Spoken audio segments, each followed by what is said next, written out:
Hello students. सबसे पहले तो congratulations, a big congratulation for being in grade 11 और फाइनली आपने डिसाइड कर लिया है पढ़ाई शुरू करने का। तो अब जब आप पढ़ाई शुरू करते हो, बुक खोलते हो, तो आप देखते हो कि सबसे पहला चैप्टर आपका है सेट्स। तो हम भी आज सेट से ही स्टार्ट करने जा रहे हैं। वैसे तो सेट्स बहुत इजी सा छोटा सा टॉपिक है, बट सेट चैप्टर का एक्सटेंशन और इंप्लीमेंटेशन बहुत इंपॉर्टेंट है। आप अगर सेट नहीं जानते हो तो आप ये समझ लो कुछ नहीं जानते हो। कैसे? I will justify.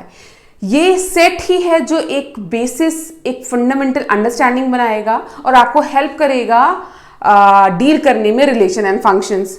ये सेट्स ही है जो आपको हेल्प करेगा सीक्वेंसेस एंड सीरीज के क्वेश्चन सॉल्व करने में, एज वेल एज कैलकुलस को भी आप विदाउट सेट्स नहीं हैंडल कर पाएंगे। तो सेट बहुत छोटा सा वेपन है, लेकिन ये बहुत बड़े बड़े क्वेश्चंस को सॉल्व करने में बहुत हेल्प करता है। तो चलिए वीडियो को स्टार्ट करते हैं, लेक्चर को स्टार्ट करते हैं और अंडरस्टैंड करना शुरू करते हैं what a set is. Okay, एक और मैं इंफॉर्मेशन आपके साथ शेयर करूंगी कि मैं जो लेक्चर स्टार्ट कर रही हूं, मैं ये मान करके चलूंगी कि मेरे सामने जो स्टूडेंट्स बैठे हैं वो बिल्कुल बेसिक लेवल से मैं स्टार्ट करूंगी। तो आपको प्रायर नॉलेज है या नहीं है, मैं ये जो लेक्चर है बिल्कुल बेस पॉइंट से स्टार्ट होगा और लोअर लेवल से हायर लेवल तक जाएगा। मैं अंडरस्टूड करके नहीं चल रही हूँ कि आपको ये चीज़ आती ही होगी। दैट मीन्स बिल्कुल बेसिक अगर आपको आता है तो अच्छी बात है, नहीं आता है तो ये आपके लिए बहुत अच्छा लेक्चर और बहुत अंडरस्टैंडिंग फ्रूटफुल होगा। ओके, तो स्टार्ट करते हैं। सबसे पहले अंडरस्टैंड करते हैं what a set is. Basic definition से स्टार्ट करते हैं। A set is a well defined collection of objects. तो सेट क्या है? Well defined collection of objects है। वेल डिफाइंड का मतलब आप you are able to define a particular object whether it belongs to a particular collection or not, कि एक particular object इस particular collection का है या नहीं है। Let's say for example an apple.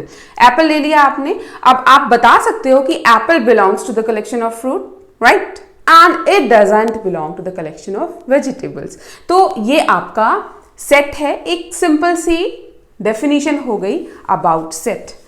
और जो ये ऑब्जेक्ट्स की हम बात कर रहे हैं, दीज ऑब्जेक्ट्स जो कि कलेक्ट होकर के सेट बनाते हैं, इन ऑब्जेक्ट्स को हम मेंबर्स भी बोलते हैं of set.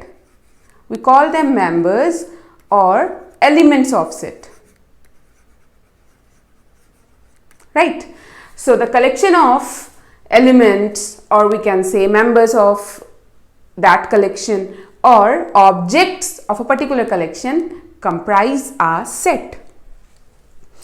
Let's say for example a collection of planets एक सेट है। हमारे सोलर सिस्टम के जो प्लैनेट्स हैं उसका कलेक्शन एक सेट हो गया। Collection of rivers of India एक सेट होगा। तो these are the examples of a set. Okay, now after this can we just distinguish whether a particular collection is set or not? अगर कुछ ऐसे questions होते हैं या कुछ ऐसे कलेक्शंस होते हैं, let's say for example if I से the collection of favourite fruits, तो अब फेवरेट फ्रूट्स वेरी करेंगे। मेरे लिए मेरे फेवरेट फ्रूट कुछ अलग होंगे, आपके लिए आपके फेवरेट फ्रूट्स कुछ अलग होंगे। तो जब कलेक्शन वेरी करने लग जाए तो वो सेट नहीं होता है।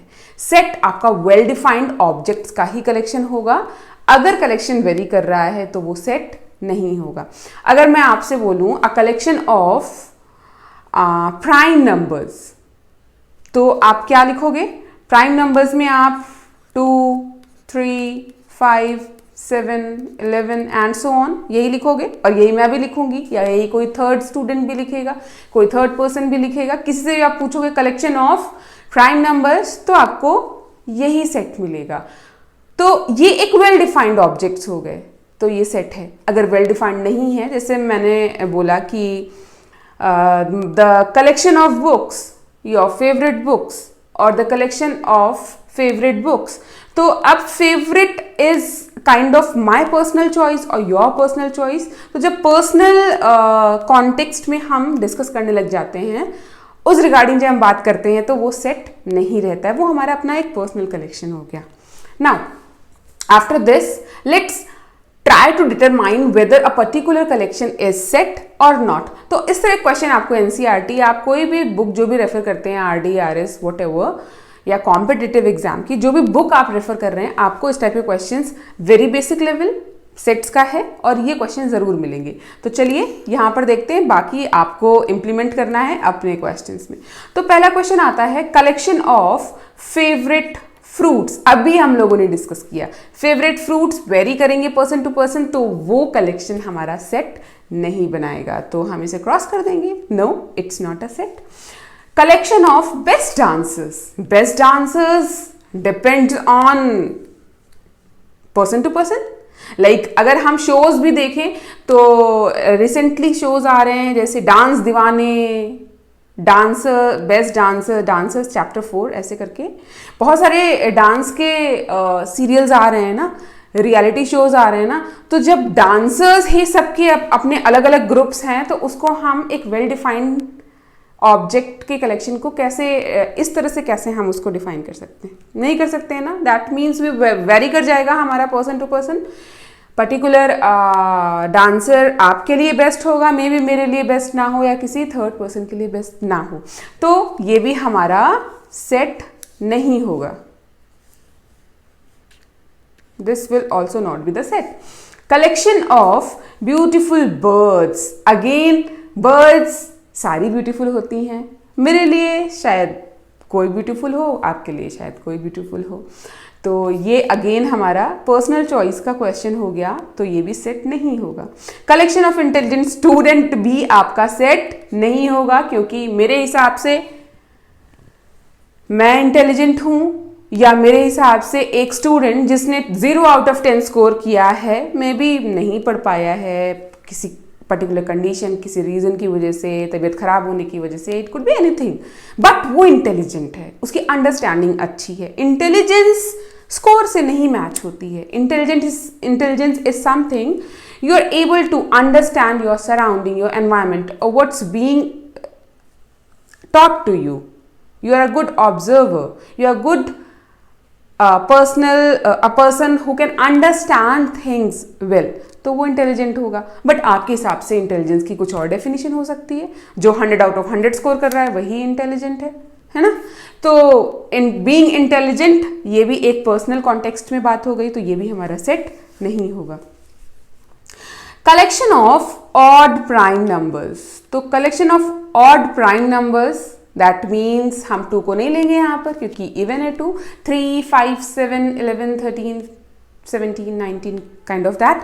तो यस, ये हमारा एक वेल डिफाइंड सेट हो जाएगा। 3, 5, 7, 11, 13 एंड सो ऑन, तो ये हमारा सेट होगा। Next, collection of rivers of India, तो ये तो हम लोगों ने डिस्कस किया ही था। रिवर्स ऑफ इंडिया की बात करेंगे तो चाहे मैं लिखूं चाहे आप लिखें, गंगा, यमुना, सरस्वती, सतलज, कावेरी, यही सब हम लिखेंगे जो भी इंडिया की रिवर्स हैं। हम नाइल रिवर को तो नहीं इंक्लूड करेंगे, मिसिसिपी को तो नहीं इंक्लूड करेंगे। तो ये हमारा एक वेल डिफाइंड कलेक्शन हो गया। तो yes, it is a set. Now collection of vowels in English alphabet. English alphabet में वॉवल्स की बात करेंगे तो AEIOU के अलावा तो आप भी कुछ आंसर नहीं करोगे या कोई भी कुछ आंसर नहीं करेगा ये 5 वॉवल्स के अलावा। तो yes, it is a collection, और इसमें आ जाता है AEI, just a second, O and U। Now last is collection of good actors. Again ये सेट होगा या नहीं, अब आप बताइए। ये सेट नहीं होगा, बिकॉज व्हाट्स गुड और बैड इट्स माई पर्सनल और योर पर्सनल चॉइस, तो ये हमारा सेट नहीं होगा। तो with the help of these examples हमने क्या अंडरस्टैंड किया कि हम कैसे डिटरमाइन करेंगे पर्टिकुलर कलेक्शन को कि वो सेट होगा या नहीं होगा। तो इसके बेसिस से आप अपने एनसीईआरटी की बुक खोलकर क्वेश्चंस को गो थ्रू हो जाओ, आप इजीली सॉल्व कर लोगे कि कौन सा कलेक्शन सेट है या नहीं है। ओके, तो थोड़ा सा और आगे बढ़ते हैं। सेट्स में जैसे मैंने आपको, लेट्स सपोज मैंने एक क्वेश्चन आपसे पूछा, अ set of, just a second, okay जैसे अगर मैं आपसे पूछती एक कलेक्शन देती हूं, a collection of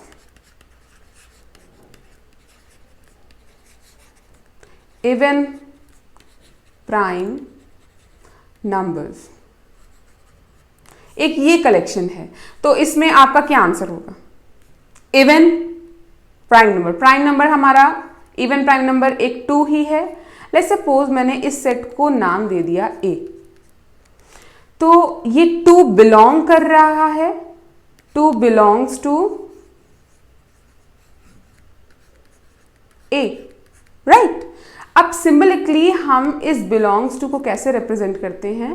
we use this, हम ये सिंबल यूज करते हैं, इस बिलोंग्स टू को लिखने की बजाय we use this symbol to write. तो अगर हम 2 और ए के बीच में ये सिंबल डाल देते हैं तो इसका मतलब होता है 2 belongs to a set A.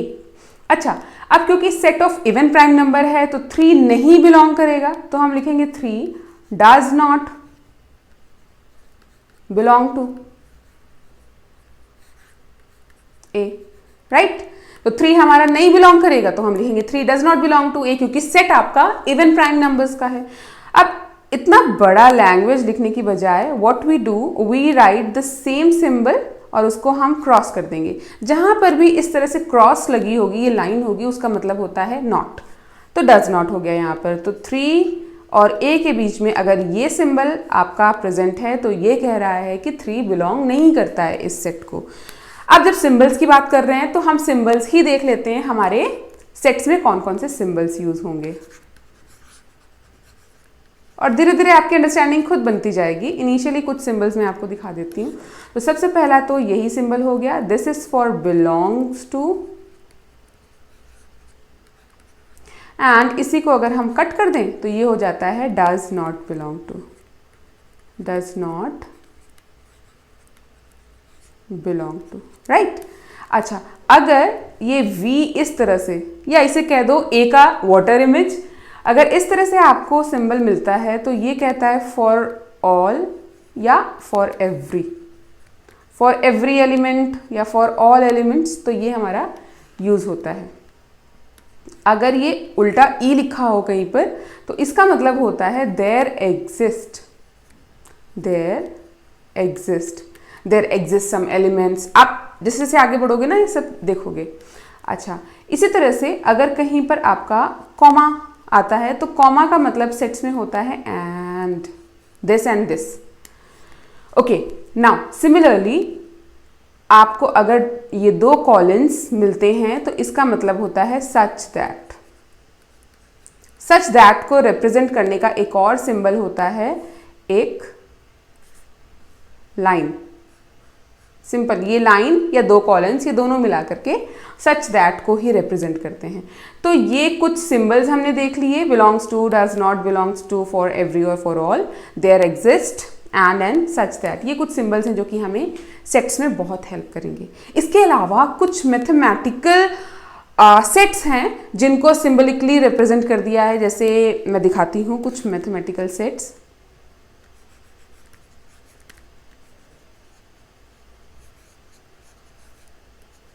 Mathematical notations कह सकते हैं आप उन्हें। तो जैसे सबसे पहला हमारा आ जाता है n। आप सबको पता होगा n क्या है? A set of natural numbers. और नेचुरल नंबर्स कहाँ से स्टार्ट होते हैं? 1 से। That means 1 2 3 and so on. ये क्या है? Set of natural numbers. उसी तरह से अगर मैं लिखूं W means a set of whole numbers, correct? A set of whole numbers. तो whole numbers start होते हैं, whole means 0 से। कहाँ गया pen? Okay, 0 1 2 3 and so on. Okay, now अगर मैं बोलूं Z, और तो Z है a set of integers, right. और इंटीजर्स हमारे होते हैं -3, -2, -1, 0, 1, 2, 3 एंड सो ऑन। तो आप दोनों साइड ये डॉट्स लगाओगे, ये आपका सेट ऑफ इंटीजर्स हो गया। अच्छा, इस सेट ऑफ इंटीजर्स को हम आई से भी रिप्रेजेंट करते हैं। अगर जस्ट सेकेंड, अगर z पॉजिटिव हो तो ये होता है set of positive integers. A set of positive integers. Positive integers क्या हैं? 1, 2, 3 एंड सो ऑन। मतलब नेचुरल नंबर्स जो हैं वो हमारे सेट ऑफ पॉजिटिव इंटीजर्स हैं। उसी तरह से अगर z नेगेटिव हो तो ये हो जाता है a set of what? Right, negative integers. Negative integers, right. तो ये आ जाएगा -3, -2, -1 और -3 से आगे डॉट डॉट डॉट। तो ये हमारे सेट ऑफ नेगेटिव इंटीजर्स हो गए। 0 ना तो पॉजिटिव होता है ना तो नेगेटिव। मतलब जब आप इंटीजर्स पढ़ा होगा आपने, you know that 0 is neither negative nor positive. इसी तरह से अगर मैं O लेती हूँ तो ये होता है a set of odd numbers, right, a set of odd numbers. अगर E ले लेते हैं तो set of even numbers, even numbers. इसी तरह से अगर मैं P ले लेती हूं, set of prime numbers, a set of prime numbers. अगर हम R ले लेते हैं तो ये होता है a set of real numbers, a set of real numbers। उसी तरह से Q is used for a set of rational numbers,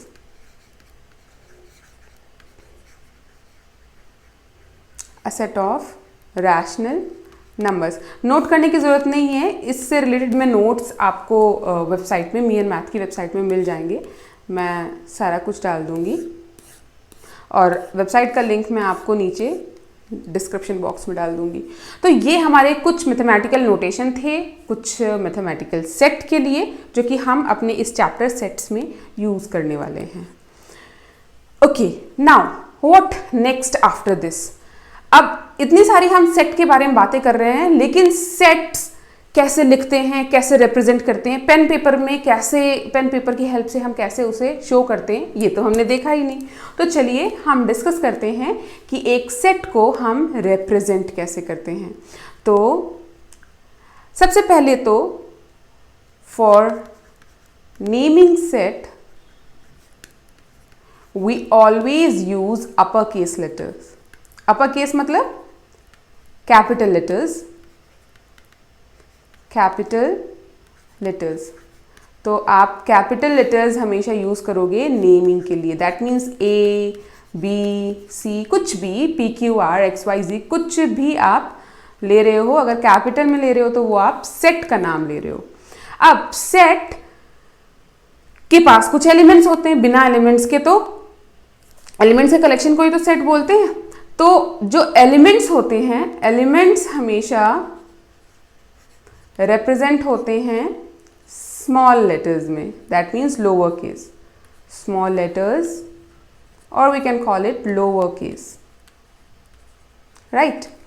अब लेट्स सपोज सेट ऑफ, मैंने बोला नेचुरल नंबर्स, तो आप कैसे लोगे?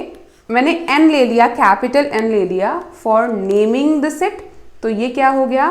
Name of the set, name of the set. Equal लगाया। अब जो भी एलिमेंट्स हैं, ये हमें ध्यान देना होता है कि एलिमेंट्स हमारे करली ब्रेसेस के अंदर लिखे होते हैं।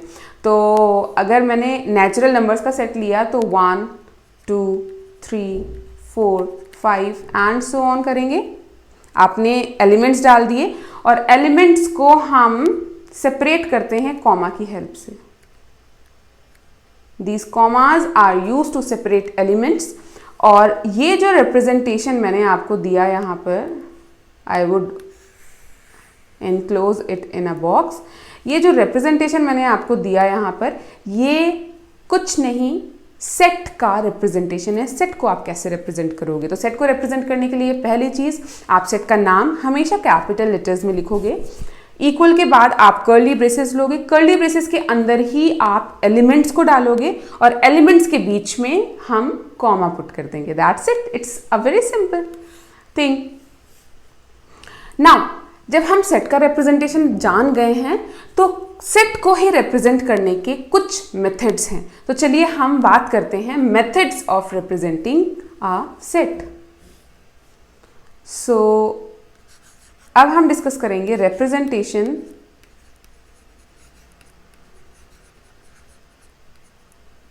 Of a set.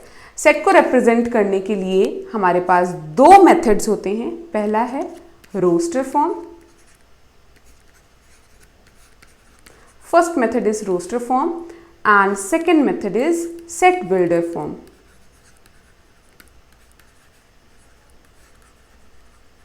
राइट, तो दो मेथड्स हैं, सेट बिल्डर फॉर्म और रोस्टर फॉर्म। इनकी हेल्प से हम कैसे रिप्रेजेंट करते हैं सेट को, चलिए ये देखते हैं। तो सबसे पहला अपना सेट ले लेते फॉर्म ले लेते हैं, दैट इज रोस्टर फॉर्म। रोस्टर फॉर्म, जब रोस्टर फॉर्म में हम रिप्रेजेंट करते हैं सेट को, उसके लिए हम क्या करते हैं, वी यूज कर्ली ब्रेसेस। कहीं पर भी सेट को रिप्रेजेंट करें, किसी भी मेथड में आप सेट को रिप्रेजेंट करें, कर्ली ब्रेसेस को तो आप छोड़ सकते ही नहीं हो, मैंडेटरी है। कर्ली ब्रेसेस के अंदर हम लिस्टिंग करते हैं एलिमेंट्स की विद कॉमास। मतलब कॉमास को तो आप भूल नहीं सकते हो, commas as a separator use हो रहे हैं। तो जब कभी, अच्छा एक सेट ले लेती हूँ मैं फॉर एग्जाम्पल, जैसे for example I have taken a set of odd numbers, right. तो ये आपका एक सेट हो गया ऑड नंबर्स का। अब आप कोई भी नाम ले सकते हो, A B C X Y Z. मैंने लिया O, capital O is the name of the set.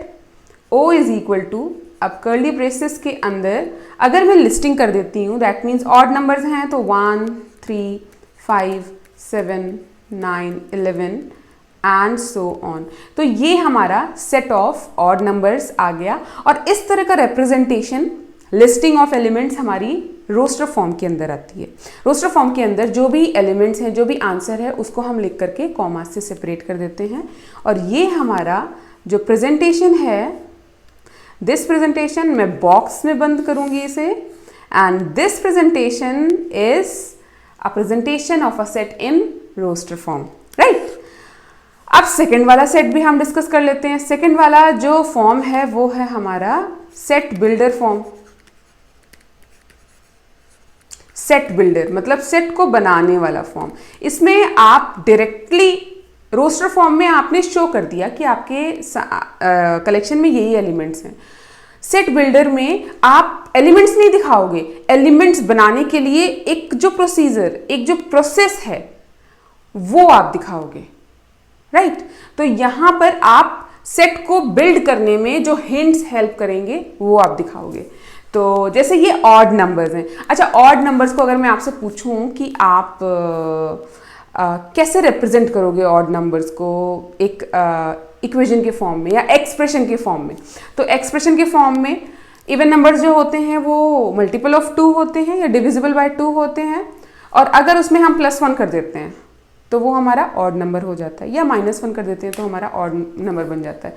तो सेट बिल्डर फॉर्म में हम कैसे इसे दिखाएंगे, एक प्रॉपर्टी के फॉर्म में दिखाएंगे, नंबर की प्रॉपर्टी शो करेंगे, एक्चुअल एलिमेंट्स नहीं दिखाएंगे, ऐसे कुछ इंस्ट्रक्शन फॉर्म में दिखाएंगे जो कि इंस्ट्रक्शन आपको सेट बनाने में हेल्प करते हैं। That's why it is called set builder form.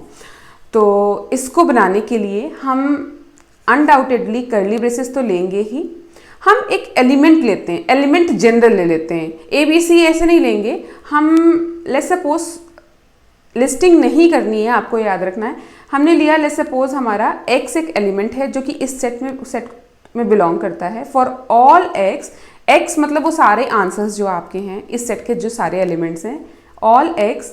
यहाँ पर हमने कॉलन लगाया, इसको हम पहले पढ़ चुके हैं। इस कॉलन को हम क्या बोलते हैं, सिंबल से मैंने आपको दिखाया था। इस कॉलन को हम बोलते हैं here, this is such that, right. तो ये कॉलन हमारा सेट बिल्डर फॉर्म में यूज होता है। तो ये हमारा for all x such that x, अब उसे हम डिफाइन करेंगे x is equal to what. इस तरह का जो रिप्रेजेंटेशन होता है ना डिस्क्रिप्शन फॉर्म में, वो हमारा सेट बिल्डर फॉर्म में होता है। तो इसको एक एग्जाम्पल लेकर के मैं जब आपको समझाऊंगी तो आपको ज़्यादा अच्छे से इमेज बनेगी।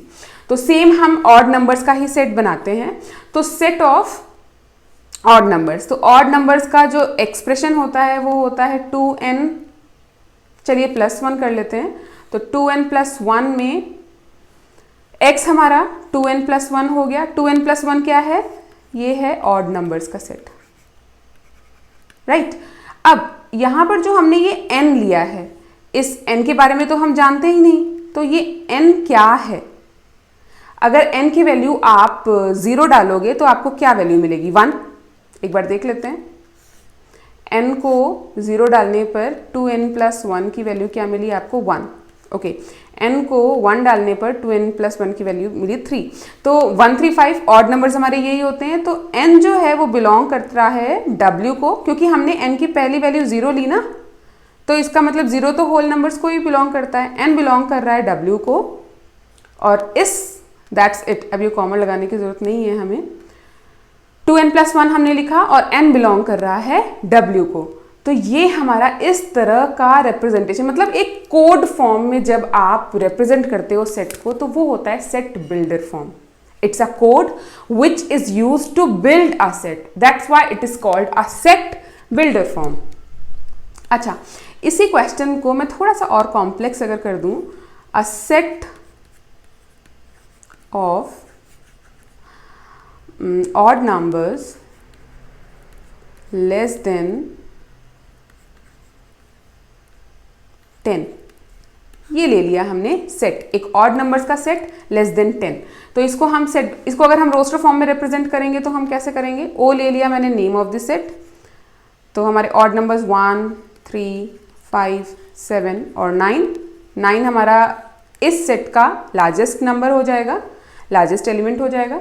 ओके, अब अगर ये तो हमारा हो गया RF मीन्स रोस्टर फॉर्म। अब अगर हम सेट बिल्डर फॉर्म में करते हैं, सेट बिल्डर फॉर्म में हम इसे कैसे दिखाएंगे?